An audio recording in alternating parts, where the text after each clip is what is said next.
বছর চলে যাবে, তখন দেখবো শেষের যাত্রাকালে বল হরি বল হরি বলে দেহটাকে পুড়িয়ে ছাই করে দিবে ওই শ্মশানে। তো আমাদের সংসারটা এমন, মহাজনগণ বলে গেছে সংসার সাগর জলাদিমগ্নম, সংসার সাগরের মধ্যে আমরা পড়ে আছি। আমাদের চৈতন্যকে জাগাতে হবে যে দুর্লভ মানব জন্ম পেয়েছি, এমন জন্ম আর কি পাবো কখনো? ভাবিয়া দেখো মন, হারালে এ জনম, আর কি হবে তোমার সাধের এই মানব জন্ম। একবারও যদি এই দেহ থেকে প্রাণ পাখি চলে যায়, তাহলে এমন একটা দেহ বডি পেতে আবার হাজার হাজার কোটি কোটি বছর লাগবে। তাই আমরা যদি চিন্তা করে দেখি, এমন কি লাগি আইলি ভাবে, এমন জনমে হরি না ভজিলি, সে তুইও মানুষও কবে। মানুষ আকার হইলে কি হয়, করো হে ভূতেরই কাম। আমরা দেখতে মানুষের মতো, মানুষও আকার হইলে কি হয়, সারাদিন কি করি? ভূতের ব্যাগার দেই।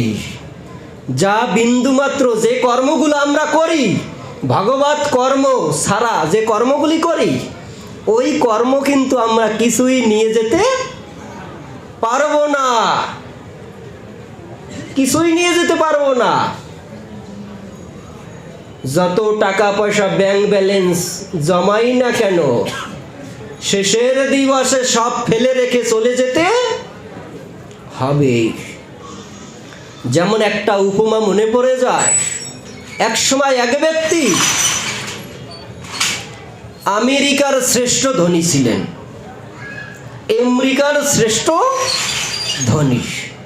তো তিনি যখন মরণাপন্ন অবস্থায়, আমেরিকার শ্রেষ্ঠ ধনী মানে বিশ্বের শ্রেষ্ঠ ধনী, তো তিনি যখন মরণাপন্ন অবস্থায়, তখন তাকে দেখার জন্য বিভিন্ন রাষ্ট্র থেকে রাষ্ট্রপতি, প্রধানমন্ত্রী, সাংবাদিকরা তাকে দেখতে গিয়েছে। সাংবাদিকরা তাকে দেখতে গিয়েছে। গৌর হরি বল, হরে কৃষ্ণ। মায়েরা ঘুমাইয়েন না। কোন জেলায় জানি গিয়েছিলাম, বরিশালে। তো মাতাজিরা এমন ঘুমানো ঘুমায়, ওখানে আবার নাম রাখছি ইমানি জিমানি টিপটিপানি। ঘুমায় ঘুমায় মডেল কইরা ঘুমায়। কি মডেল? ইমানি জিমানি টিপটিপানি। ইমানি ঘুমায় কেমনে জানেন? একদম পাঠ শুনে শুনে এরকম সামনে বসে চাইয়ে চাইয়ে ঘুমায়। যদি বলি মা জননী বা বাবা কি বলছি বলেন তো, ঘুমাইলে আর বলতে পারে? বলতে পারবে না। তাই হলো কি ইমানি। তারপরে কি ঝিমানি। ঝিমানিটা কেমন জানেন? জিমায় জিমায় জিমায় জিমায় জিমায় জিমায় ঠাস করে আরেকজনের গায়ে পড়ে। হ্যাঁ, উত্তরবঙ্গে একবার পাঠ করতে গিয়েছিলাম, এইরকম ঘুমাইতে ঘুমাইতে ঘুমাইতে ঘুমাইতে আরেকজনের জিমাইতে জিমাইতে আরেকজনের কানের উপরে পড়ছে। তাই ওনার কানে ছিল স্বর্ণের জিনিস, একদম কান ফাটিয়ে রক্ত বের করে দিয়েছিল। মানে জিমাইতে জিমাইতে জিমাইতে জিমাইতে ঠাস করে আরেকজনের গায়ের উপর পড়ে। এইলো জিমানি। তারপর কি টিপটিপানি। টিপটিপানি দেখতে হলে একেবারে আমার চোখের দিকে তাকাতে হবে। কেমন কেমন ভাবে টিপটিপানি ঘুমায় জানেন? চোখ টেনে আর খুলতে পারেন এমন ভাবে ঘুমায়। এরকম মানে যদি বালতি করেও জল মারেন ঘুমার।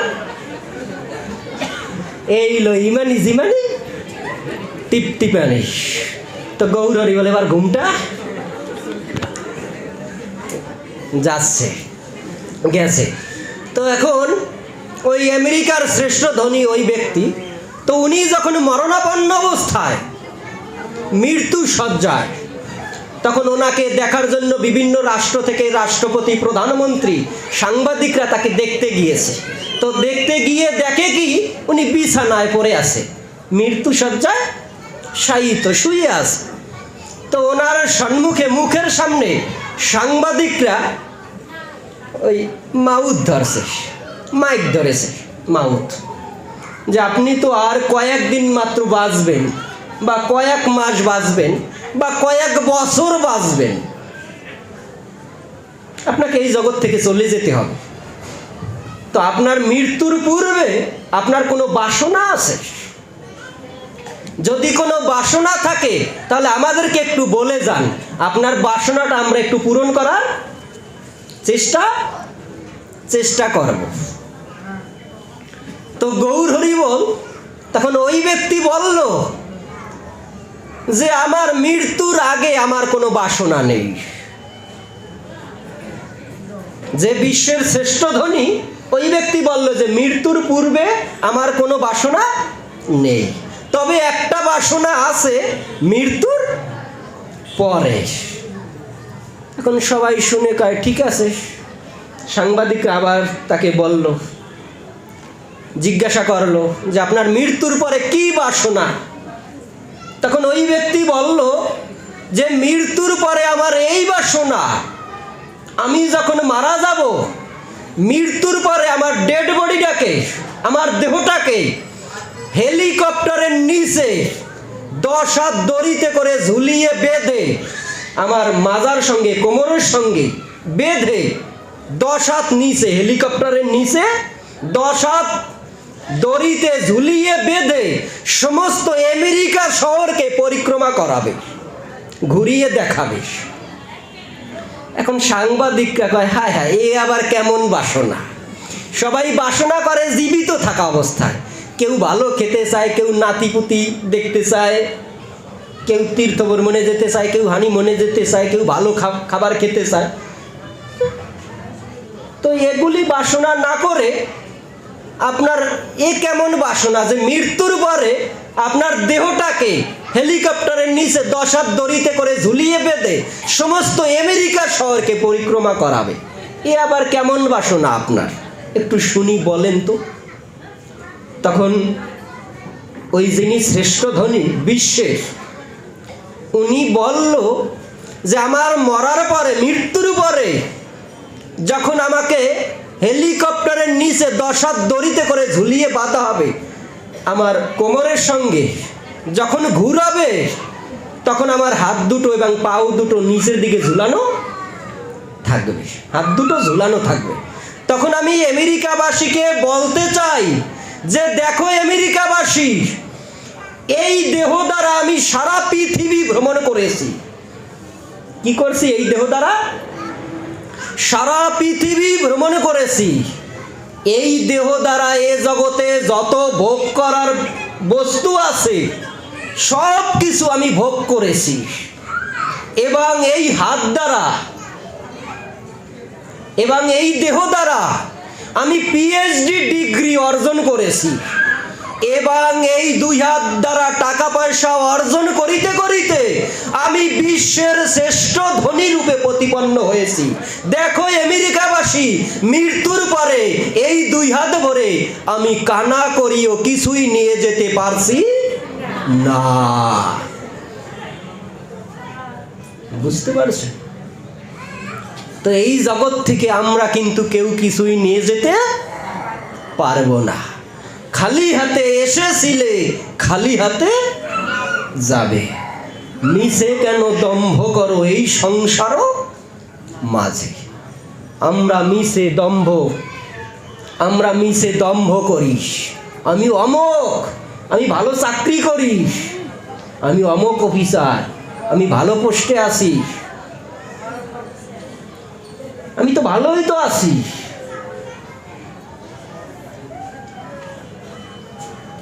কিন্তু ভগবান গীতায় বলেছে, মামু পুত্র পুনর্জন্ম দুঃখলয় অশাশ্বতম। এই জগৎটা দুঃখের অলয়, এখানে আমরা কেউ সুখী নয়, কেউ সুখী নয়। কারণ এই জগৎটাকে বলেছে সমুদ্র, জেলখানা। জেলখানায় প্রধানমন্ত্রী গেল কি সুখে থাকবে? সুখে থাকবে না। তদ্রূপ এই জগৎটা জেলখানা। জন্ম মৃত্যু জরা ব্যাধি ক্ষুধা পিপাসা প্রতিনিয়তই আমরা পাচ্ছি। এখানে আমরা কেউ সুখী নয়। শাস্ত্রে বলেছে কৃষ্ণ বিনা সুখ দিতে নাহি অন্যজন, থাকিলে বা বিদ্যাকুল কোটি কোটি ধন। কৃষ্ণ বিনা সুখ দিতে নাহি অন্যজন, অন্য কেউ সুখী করতে পারবে না যদি আমাদেরকে ভগবান শ্রীকৃষ্ণ সুখী না করে। একমাত্র সুখের আশ্রয় হলো ভগবান শ্রীকৃষ্ণ। যদি গোবিন্দের রাতুল রাঙা চরণে যদি নিজেকে সমর্পিত করা যায়, তাহলেই প্রকৃত সুখ পাওয়া যায়। তা আমরা এই দুর্লভ মানব জন্ম পেয়েছি, এই জন্ম দ্বারা কৃষ্ণ ভজন হরি ভজন করা আমাদের অবশ্যই কর্তব্য। অবশ্য কর্তব্য, শুধু কর্তব্য না, অবশ্য কর্তব্য এই দেহ দ্বারা কৃষ্ণ ভজন করা, হরি ভজন করা। যদি কৃষ্ণ ভজন না করি তাহলে ওই পালাইতে পথ নাই, জমাছে পিছে। এখন বুঝবো না এই হরি ভজন করা, কৃষ্ণ ভজন করা, মালায় জপ করা, এগুলি হলো ভগবত কর্ম করা। এগুলি হলো ভগবত ধামে যাওয়ার টিকিট সংগ্রহ করা। ভগবত ধামে যাওয়ার টিকিট সংগ্রহ করা। যদি টিকিট থাকে বাবা, তাহলে কোনো ভয় থাকে? কোনো ভয় থাকে না। ইন্ডিয়াতে দেখেছেন ট্রেনে কিন্তু হাজার হাজার লোক চড়ে না? ট্রেনে হাজার হাজার লোক চড়ে। তো কিছু লোক আছে দেখবেন ট্রেনের টিকিট কেটে ওঠে, আবার কিছু লোক আছে ট্রেনের টিকিট না কেটে ওঠে। তো ট্রেন যখন ছেড়ে দেয়, চলতে চলতে চলতে চলতে যখন বড় জংশনে যায়, মানে বড় স্টেশনে, ওই স্টেশনে ট্রেন থামানো মাত্রই দেখবেন একদল লোক ওঠে সাদা পোশাক পরা। ওদেরকে বলা হয় কি? টিটি। তো ওই ট্রেনে যারা টিকিট ছাড়া ওঠে তাদের ভিতরে একেবারে কাঁপুনি উঠে যায় যখন টিটি ওঠে। কেউ বাথরুমে গিয়ে পালিয়ে থাকে, লুকিয়ে থাকে, অন্য কামরায় গিয়ে লুকিয়ে থাকে, টিটির সামনে আর আসে না যারা টিকিট ছাড়া। আর যারা টিকিট নিয়ে ওঠে তাদের কোনো ভয় আছে?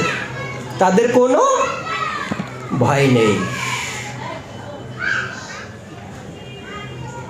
তো যারা হরি ভজন করেন, কৃষ্ণ ভজন করেন, তাদের কোনো ভয় নেই। যদি কৃষ্ণ ভজন না করি, অন্তিমকালে কিন্তু নিজের দেহের ভিতরেই, পেটের ভিতরেই কামড় দিয়ে উঠবে। ওই যেমন একটা গল্প মনে পড়ে যায়, গল্পটা না বললেই নয়। গল্পটা হলো কি, আর টাইমও যেহেতু আছে বলি, যে উপমাটি হলো কি, সুন্দরবন এলাকায় একটা মন্দির উদ্বোধন করবে। সুন্দরবন এলাকায় একটা নূতন একটা মন্দির উদ্বোধন করবে। তো গৌর হরি বল এখন মন্দিরের একটা কমিটি আছে, প্রত্যেকটা মন্দিরেই তো একটা কমিটি থাকে। তো এই মন্দিরের একটা 30 জন সদস্য বিশিষ্ট একটা কমিটি আছে। তো এই কমিটির আবার দেখবেন এক সভাপতি থাকেন, একজন আবার সভাপতিও আছে। তো এই সভাপতির নামটা একটু সবাই মনে রাখবেন। ওই সভাপতির নাম হলো শ্যাম সুন্দর বৈষ্ণব। কি নাম? শ্যাম সুন্দর বৈষ্ণব। আসলে টাইটেলে বৈষ্ণব, প্রকৃত কাজে বৈষ্ণবরা। যেমন অনেকে আছে না টাইটেল, বৈষ্ণব টাইটেল, তো এইরকম বৈষ্ণব টাইটেল, টাইটেলে বৈষ্ণব, শ্যাম সুন্দর বৈষ্ণব। যেমন অনেকজনের নাম যদি কারো কাছে নাম জিজ্ঞাসা করা হয়, অনেকে বলে, একজন এক ব্যক্তির নাম জিজ্ঞাসা করছে, এই তোমার নাম কি? কয় আমার নাম পটল কুমার আলু। কি নাম? পটল কুমার আলু, মানে তিনটাই সবজি, পটল কুমার আলু। তাই ওই ব্যক্তির নাম হইল শ্যাম সুন্দর বৈষ্ণব। তো গৌর হরি বল, এখন মন্দিরের কমিটি একটি মিটিং করছে যে আমরা মন্দিরটা যেহেতু উদ্বোধন করব, নূতন মন্দির, তো আমরা একটু লীলা কীর্তন দিয়ে উদ্বোধন করবো, আর কীর্তনীয় দল আনবো বিদেশ থেকে, ইন্ডিয়া থেকে। যদি বিদেশি কীর্তনীয় দল আনি তাহলে লোকজন বেশি হবে, আর আমাদের অনুষ্ঠানটাও সুন্দর হবে, আর লোকজনও বেশি হবে। তো 3 দিন লীলা কীর্তন দেবে, পদাবলী কীর্তন, পালা কীর্তন।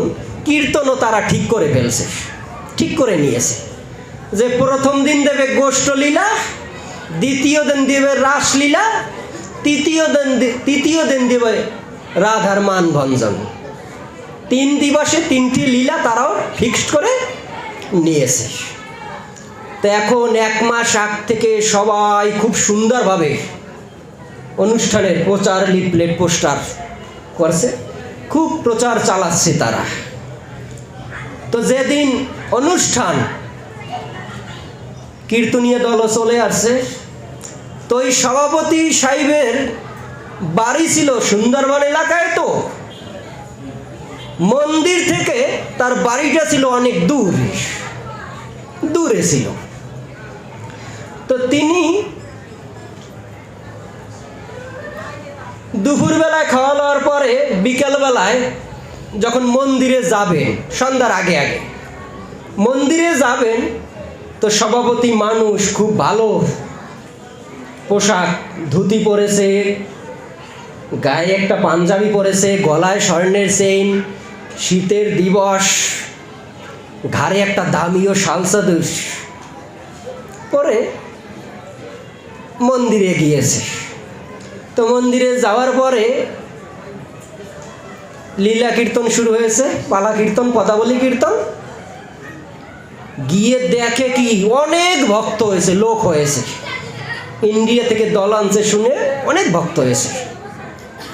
তো গোষ্ঠ লীলা শুরু হয়েছে।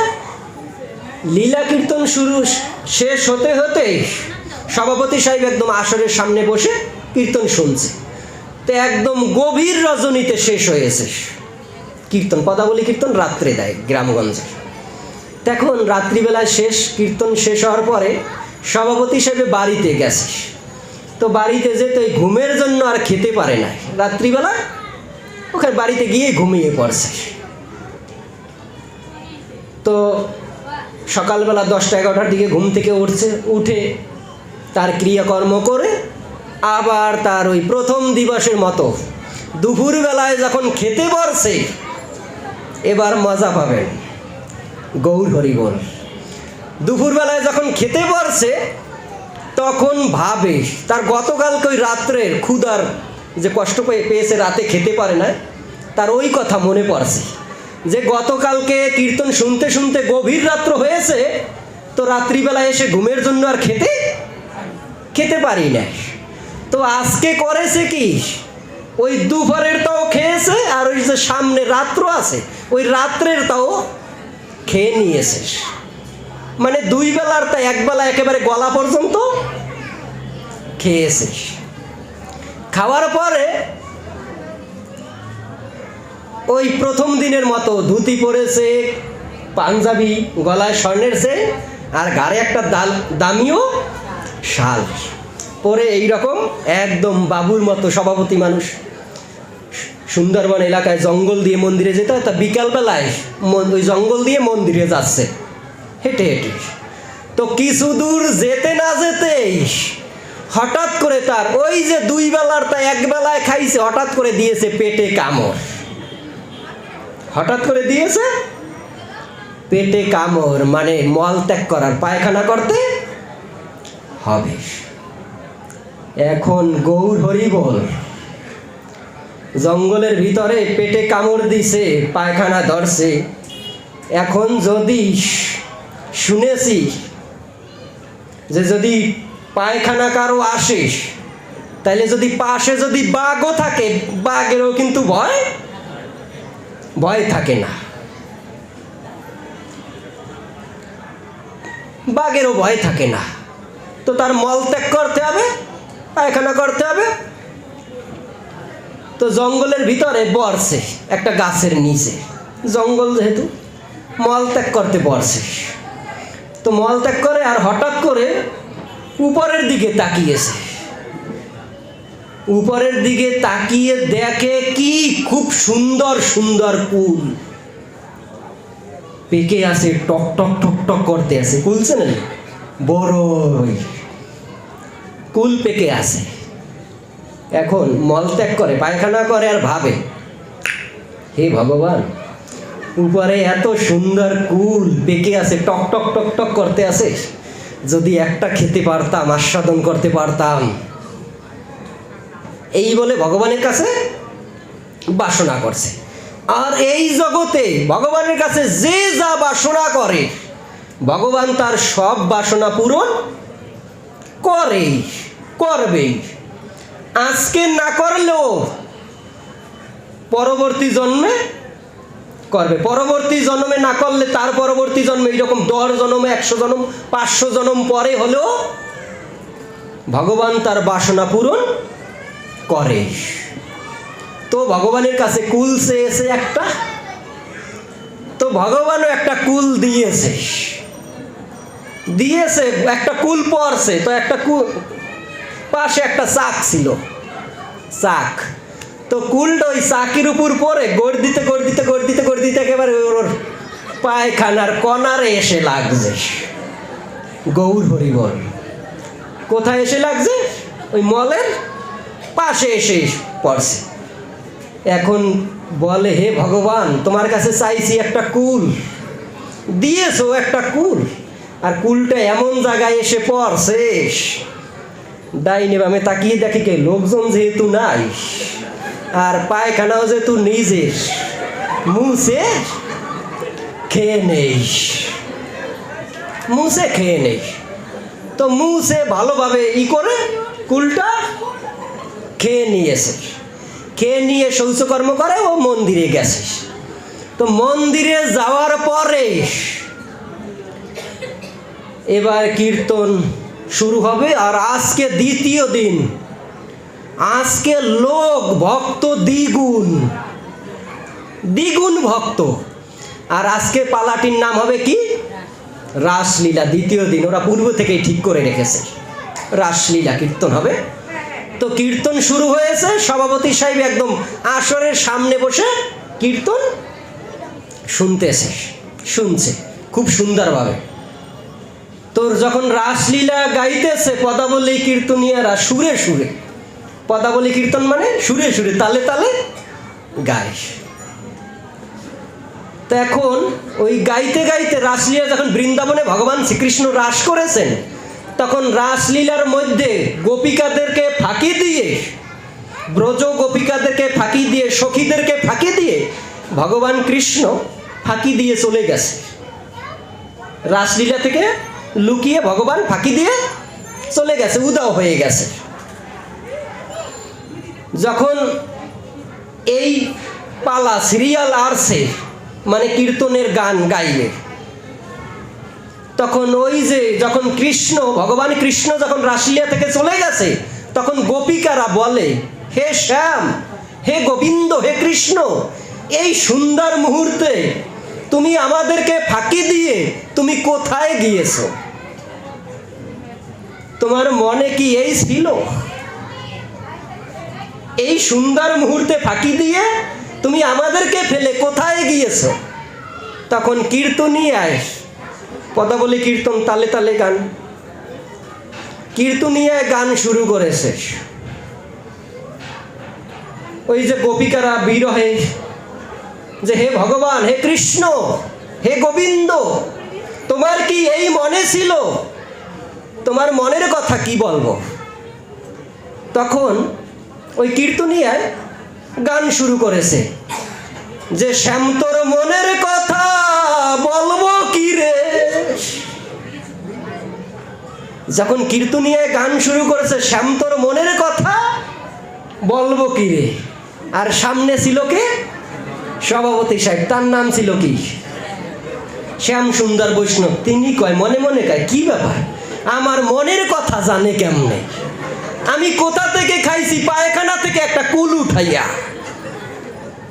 আমার এই মনের কথা কেমনে জানে? আর আমি একজন সভাপতি মানুষ, আর আমার এই কুলের কথা যদি বলে দেয়, তাইলে তো আমার মান সম্মানের ধুলো থাকবে না। হায় হায়, কি করা যায়? আমি একজন সভাপতি মানুষ, আমার এই পায়খানা থেকে কুল উঠিয়ে খাইছি, এই কথা যদি বলে দেয়, তাহলে আমার মান সম্মানের কিছু থাকবে না। তো সভাপতি সাহেবে গায়ে ছিল দামিও শাল চাদর। শাল চাদরটি কীর্তনিয়াকে দান করে দেয়। দান করে দিয়ে কীর্তনিয়ার সঙ্গে কোলাকুলি দিয়ে কীর্তনিয়ার কানে বলে যে, কীর্তনিয়ার সাহেব, এই গান হানার গাইয়েন না। যদি গান, আমার মান সম্মানের ধুলো থাকবে না। খোল করতালের বাড়িতে কীর্তনিয়ায় অত ভাবের সময় কি আর ওই থাকে না, কীর্তনিয়ার তেমন অত খেয়াল করে না। তো এই বলে সভাপতি সাহেব আবার আসরে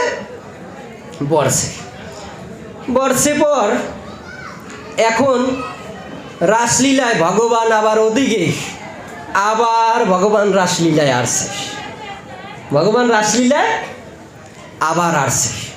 তারসে পর রাসলীলা শুরু হয়েছে, যেরকম কীর্তনিয়ারা সন্ধে সন্ধে গায় যে, হস্তকে বন্ধনে গোপী করিয়া মণ্ডলী, মাঝে মাঝে নৃত্য করে শ্যাম বনমালী, গোপী কৃষ্ণ কান্দে বাহু হেলি কৌতূহলে, আমারও নিকটে কৃষ্ণ সব গোপী বলে।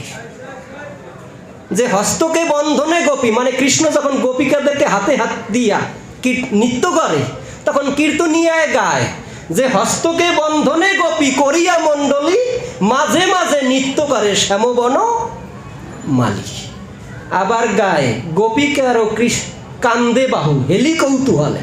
কৃষ্ণ যখন গোপিকার কাঁধে মাথা দিয়ে যখন নৃত্য করে, আছেন এরকমই পোস্টারে দেখবেন আছে, গোপিকার ও কান্দে বাহু হেলি কৌতূহলে, আমারও নিকটে কৃষ্ণ সব গোপী বলে। সব গোপিকারা মনে করে কি, কৃষ্ণ আমার নিকটে আছে, অন্য কারো কাছে আর নাই। তারপর গোপী কৃষ্ণ নাচি নাচি যেই দিকেতে যায়, চন্দ্রদেব সেই দিকেতে ঘুরিয়া দাঁড়ায়। চন্দ্রদেব সেই দিকে কি করে, লাইট আলোটা কৃষ্ণের দিকে এবং ব্রজ গোপিকাদের দিকে লাইট ধরে। এইরকম সুরে সুরে ছন্দে ছন্দে আবার কীর্তনিয়ায় গান গাচ্ছে। গাইলে আরো অনেক কিছু বলা যাবে, তখন সময়ও বেশি নেই। তো গৌর হরি বলে এইভাবে আবার ভগবান কৃষ্ণ রাসলীলায় আসছে। রাসলীলায় এসে আবার কীর্তনিয়ায় গান এভাবে গাইতেছেন। তো গাইতে গাইতে কৃষ্ণ আবার রাসলীলা থেকে আবার ব্রজগোপিকাদেরকে ফাঁকি দিয়ে আবার কৃষ্ণ চলে গেছে। এইরকম কৃষ্ণ অনেকবার চলে গেছে। যখন কৃষ্ণ চলে গেছে, ব্রজগোপিকারা তখন কৃষ্ণ বিরহে তখন আরো দুঃখ পাচ্ছেন।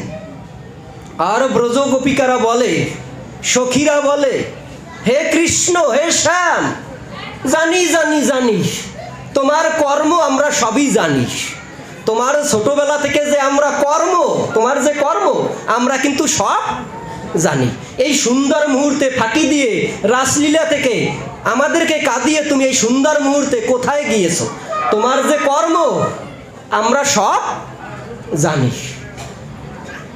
তুমি ছোটবেলা থেকে অমক গোপিকাদের বসন চুরি করে কদম গাছের মাথায় রাখছো, অমকের স্বামী সেজে বসেছিলে, তারপর প্রতি ঘরে ঘরে ননি মাখন কি চুরি করে খেয়েছো। জানি তোমার কর্ম সবই জানি, তুমি নিজেও খারাপ, তোমার বংশটাও খারাপ, এভাবে বলেন অনেকে। তো এইভাবে গোপিকারা কৃষ্ণ বিরহে এইভাবে বলে যে, জানি শ্যাম, কৃষ্ণ জানি তুমি নিজেও খারাপ, তোমার বংশটাও খারাপ। তখন আবার ওই টাইমে কীর্তনিয়ায় আবার গান শুরু করছে। শ্যাম তোর কুলের কথা বলবো এবার। কি গান শুরু করছে? শ্যাম তোর কুলের কথা বলবো এইবার। এখন সামনে ছিল শ্যাম সুন্দর বৈষ্ণব, বলে হায় হায়, এতক্ষণ বলছে আমার মনের কথা বলবে, আর এখন দিয়ে আমার কুলের কথাই বলে দেবে। হায় হায়, আমি খাইছি কোথা থেকে, পায়খানা থেকে একটা কুল উঠাইয়া। এই কথা যদি আমার বলে আমি একজন সভাপতি মানুষ, তাইলে আমার মান সম্মানের কিছু থাকবে না। গলায় ছিল স্বর্ণের চেইন, স্বর্ণের চেইনও দান করে দেয়। আর কীর্তনিয়ার কোলাকুলি দিয়ে বলে যে, কীর্তনিয়া সাহেব, এই গান হানার গাইয়েন না, গাইয়েন না। যদি গান, আমার অবস্থা 12টা বেজে যাবে। এই গান হানার গাইয়েন না। তো কে শুনে কার কথা? তো কোলাকুলি দিয়ে সভাপতি সাহেব আবার বসে। তো বসার পরে এবার দ্বিতীয় কীর্তনিয়ায় গান গাইবে। আবার ওদিকে আবার একজনে ঘোষণা করে দেয় যে অমুকের গানে সন্তুষ্ট হয়ে আমাদের সভাপতি সাহেব তার গায়ের দামিও শালচাদরটি দান করে দিয়েছেন এবং গলার স্বর্ণের চেইন সেটাও দান করে দিয়েছেন। বাহ, কত সুন্দর কীর্তন, মধুর মধুর কীর্তন, অপূর্ব মধুর মধুর কীর্তন। বাহ বাবা বাবা, কত সুন্দর কীর্তন, এই ঘোষণা করে দেয়। তখন দ্বিতীয় কীর্তনিয়া এবার গান গাইবেন। দ্বিতীয় কীর্তনিয়ায় গান গাইবেন। গান গাইতে এসে হারমোনিয়ামের ঘাটটা বোলকটা ধরেই তিনি ভাবে, কি ব্যাপার, অন্যান্য জায়গায় কীর্তন করতে যাই, প্রণামী পাই 5 টাকা, 2 টাকা, 10 টাকা, 20 টাকা, হাইয়েস্ট বেশি হইল জোর হলে 50 টাকা। আর এখানে গান ধরতে না ধরতেই গায়ের দামিও শালচাদর, তারপর গলার স্বর্ণের চেইন দান করে দেয়। নিশ্চয়ই এখানে কোনো একটা কিছু রহস্য আছে। তো দ্বিতীয় কীর্তনিয়া হারমোনিয়ামের ঘাটটা আর বোলকটা চাপ দিয়েই তিনি গান শুরু করেছেন। শ্যাম তোর মনের কথা কই, শ্যাম তোর কুলের কথা কই। কি গান শুরু করেছেন? শ্যাম তোর মনের কথা কই, শ্যাম তোর কুলের কথা কই। এই কথা শোনা মাত্র সামনে ছিল সভাপতি সাহেবের শ্যাম সুন্দর বৈষ্ণব। শ্যাম সুন্দর বৈষ্ণব একদম লাফ দিয়ে উঠছে। হ্যাঁ, খাইছি না হয় পায়খানা থেকে আমি একটা কুল উঠাইয়া, তাতে আপনাদের এত 3-4 জন মিলে কীর্তন গাওয়া লাগে কেন? আপনারা কি শুরু করছেন? আমার কুলের কথা গাই, আপনারা কি রাসলীলা গাইতে আইছেন না আমার কুলের কথা গাইতে আইছেন? কি শুরু করছেন আপনারা? এসব কি? ওদিকে কিন্তু কীর্তনিয়ায় গাইতে আছে কৃষ্ণের বিরহের কথা। কৃষ্ণ যে চলে গেছে, যে জানি জানি শ্যাম তুমি নিজেও খারাপ, তোমার বংশটাও খারাপ। বংশ মানে কি? কুল। বংশ মানে কুল। ওদিকে কীর্তনিয়ায় গাইতে আছে সেই কুলের কথা, বংশের কথা। আর শ্যাম সুন্দর বৈষ্ণবে মনে করতে আছে কি? আমার কুলের কথা। এই জন্য শ্যাম সুন্দর বৈষ্ণবের সামনে থেকে লাভ দিয়েছে, খাইছি না হয় পায়খানা থেকে একটা কুল উঠাই। আপনারা কি শুরু করছেন?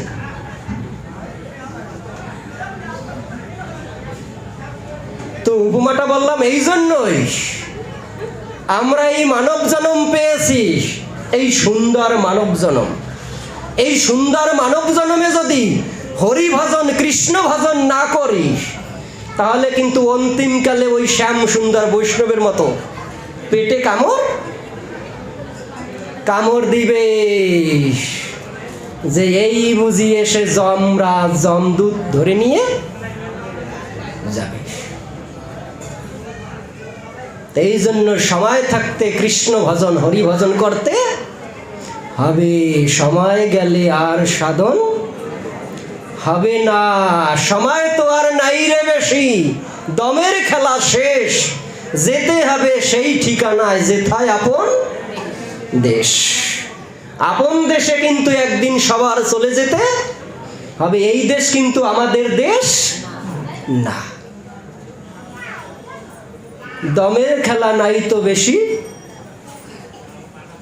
কখন কার এই সুন্দর জগৎ থেকে কার চলে যেতে হয় আমরা কেউ জানি না।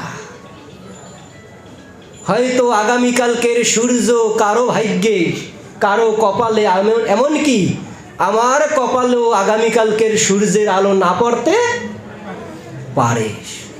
তো কার কখন এই সুন্দর জগৎ থেকে চলে যেতে হয় কেউ আমরা জানি না।